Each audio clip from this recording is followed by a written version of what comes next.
Very, very much. This is just so wonderful. I don't know how to possibly follow Marlene Malik and those two videos. I started crying on her video, and then they showed that other one. But I just really want to, this is a huge honor for me. I just want to sincerely thank my dear friend, Marlene Malik.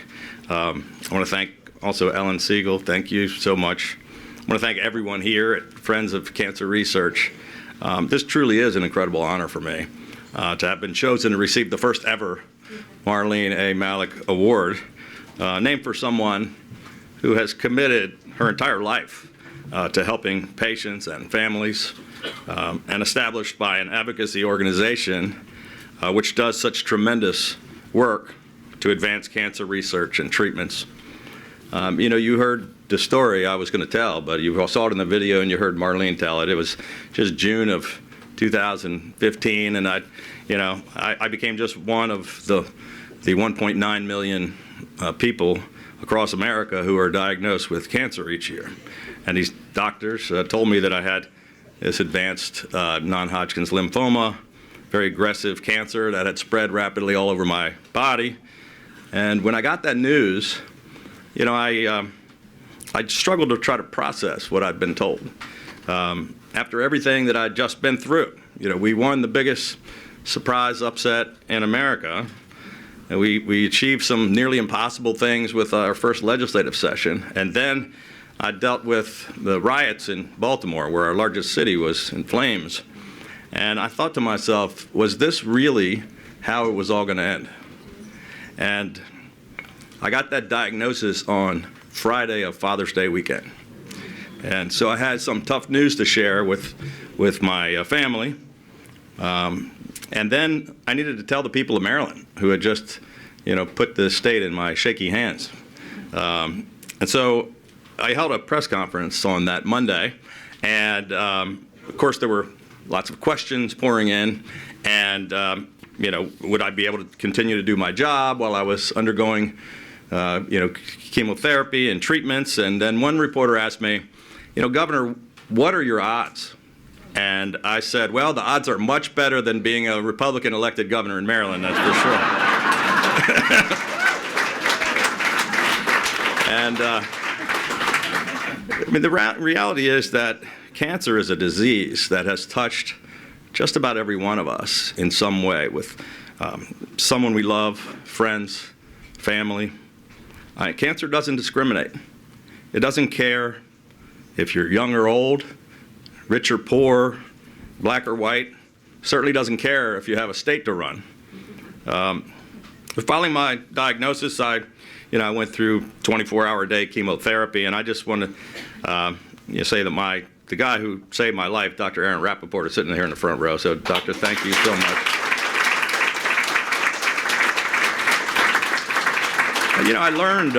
I learned about the ways that cancer and chemotherapy can ravage your body.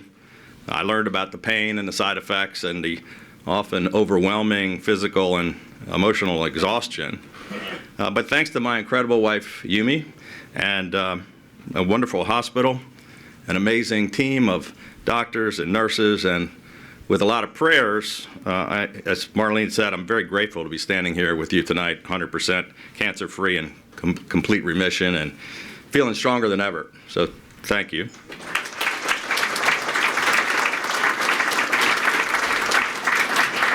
But beating my own personal cancer battle was just the beginning for me. Over the course of my own treatment, I met so many fellow amazing patients and their families who were fighting much tougher battles than I was. And it was their optimism, courage, and positive energy that was my inspiration. It's because of them that I pledged that as long as I was governor of Maryland and long after that I would continue to do everything I could to raise awareness and encourage research that will one day lead to a cure for this terrible disease. And as part of those continuing efforts, I launched this Maryland Cancer Moonshot Initiative. It dramatically expands all of our efforts in Maryland to detect, prevent, treat, and find a cure for cancer so that we can save more lives. We put $216 million in to jumpstart this far-reaching initiative, $100 million for the Stoller Center for Advanced Medicine at the University of Maryland Greenebaum Cancer Center, where I was treated. Another $67 million for the University of Maryland Capital Region Medical Center to fully fund the construction of the very first comprehensive cancer center in Prince George's County, which we broke ground on in April. And by building these regional cancer centers, my vision is that anyone, anywhere in our state, will be able to get access to world-class cancer care. Because no one, thank you.